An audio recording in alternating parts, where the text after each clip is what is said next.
कुछ प्रश्न आए हैं, उनके बारे में समाधान करते हैं।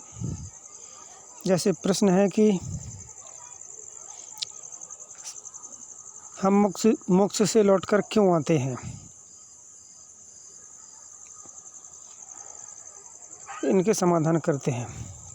जो प्रश्न है कि मोक्ष सीमित कर्म का फल होता है इसलिए हम लौटते हैं, जबकि मुक्ति निष्काम कर्म का परिणाम है, ऐसा प्रश्न है।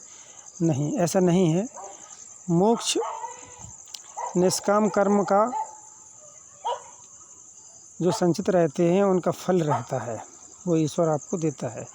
इसका मतलब यह नहीं है कि आपको उसका परिणाम नहीं मिलेगा निष्काम कर्म का। अवश्यमेव भोक्तव्यम कृतो कर्म शुभाशुभम, जो शास्त्रों में मंत्र आया है,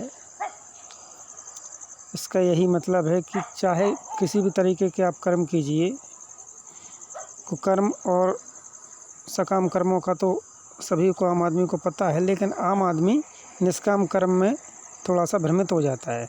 निष्काम कर्म का मतलब यह नहीं होता कि आपको इन कर्मों का फल नहीं मिलेगा। निष्काम कर्मों का यह मतलब होता है कि यह कर्म आपके ईश्वर के पास संचित हो गए, जमा हो गए, और इनका फल आपको मोक्ष में मिलेगा। तो जो मोक्ष है वो निष्काम कर्मों का फल है, परिणाम। आप इस चीज़ को इस हिसाब से समझिए। दूसरा प्रश्न यह है कि हमें मोक्ष के बाद जो जन्म मिलता है वो किस आधार पर मिलता है। इसका उत्तर यह है कि हम मोक्ष के पहले जो कर्म शेष रह गए हैं उनके आधार पर जन्म मिलता है। यहाँ ध्यान देने वाली बात यह है कि जैसे जीवात्मा स्वभाव से अनंत है, वैसे ही जीवात्मा के कर्म भी स्वभाव से, कर्म भी प्रवाह से अनंत हैं।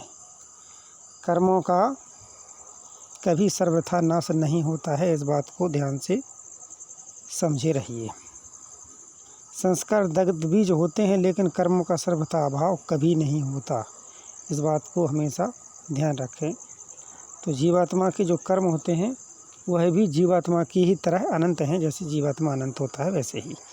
तीसरा प्रश्न है कि हमें मुक्ति के बाद जो जन्म मिलता है वह थोड़ा समझ में नहीं आया कि परमात्मा को हम पाने के लिए मिलता है। यहाँ प्रश्न यह उठता है कि परमात्मा अपने पास से हमें भेज ही क्यों रहा है कि धरती पर जाओ और फिर से हमें पाओ, जबकि परमात्मा सामने ही खड़े हैं, तो फिर जाकर वापस आने की आवश्यकता क्या है।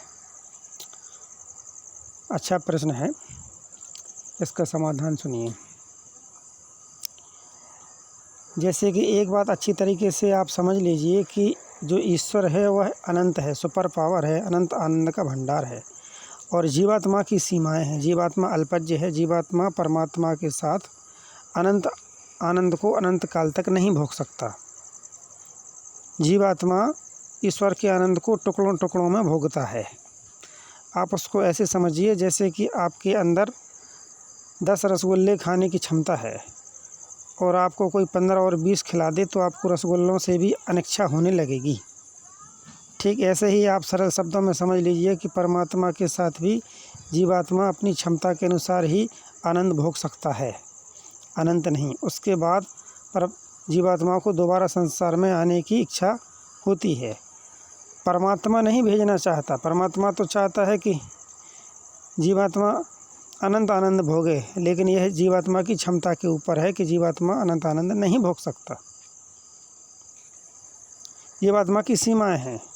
तो आपको यहाँ समझना चाहिए कि उसके बाद जीवात्मा इच्छा रखता है कि वह संसार में पुनः माता पिता के दर्शन करे और पुनः आए, और फिर इस सृष्टि जीवात्मा को अच्छी लगने लगती है। पूरी सृष्टि में वह घूमता है, हर योनि को भोगता है, हर योनि में आ जाता है, और जब वह पूरी सृष्टि को भोगते भोगते यह बात को समझ लेता है कि इन भोगों में आनंद नहीं है, सृष्टि में आनंद नहीं है, तो फिर वह परमात्मा की तरफ मुड़ता है और परमात्मा को पाने के प्रयास करता है, जैसे कि हम आजकल कर रहे हैं। यही क्रम अनादि और अनंत है, सदा से चलता है और सदा के लिए है। यह कुछ मोक्ष के संबंध में समाधान किए हैं। धन्यवाद।